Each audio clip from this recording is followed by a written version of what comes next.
This is the MetaQuest 3S, and with prices starting at just $299, this could now be the best budget VR headset ever. So why is it better than the Quest 2? What's it missing compared to the more expensive Quest 3? And should you buy it? Let's get into it and find out. So in a nutshell, the Quest 3S is a cross between the Quest 2 and the Quest 3. It has the processing power of the Quest 3 and the visuals that sit somewhere between the two, despite it having the same screen as the Quest 2. And I'll get into why that is later. It does have a lot of similarities to the Quest 3. It has the same Snapdragon XR2 Gen 2 chip, which is double the power of the Quest 2. It has the same amount of RAM, 8GB versus the 6GB that you get on the Quest 2.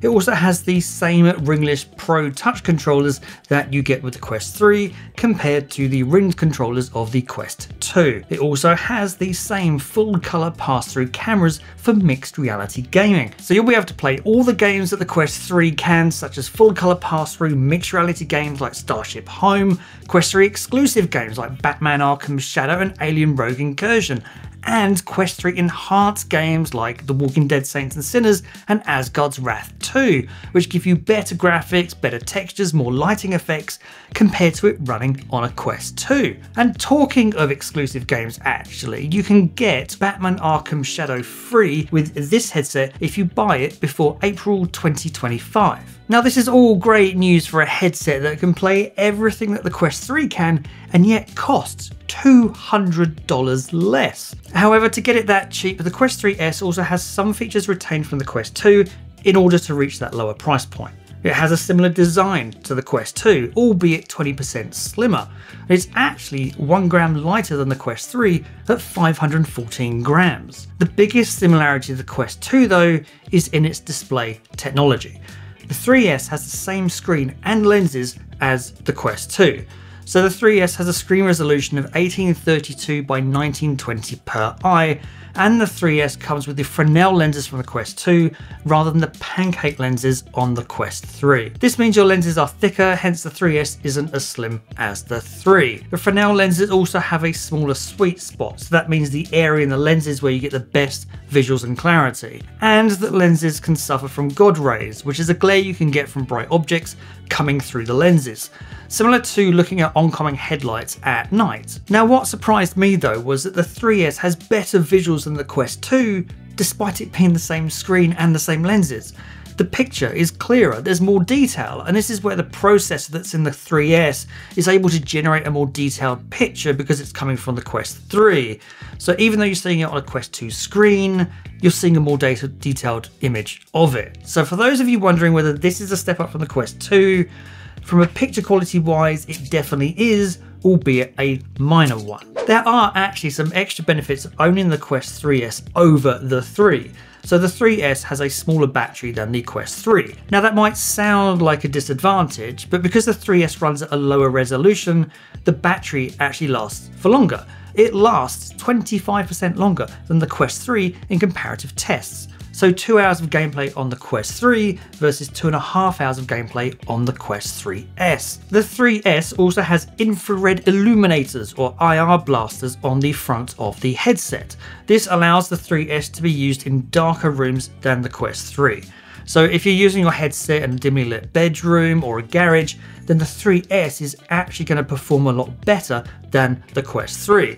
I have seen some people online actually using this in pitch blackness. I did also notice that the color pass-through image on the 3S was brighter than the 3, no doubt helped by the IR blasters on this headset. It's not all good news though, as there is one thing that the 3S is missing.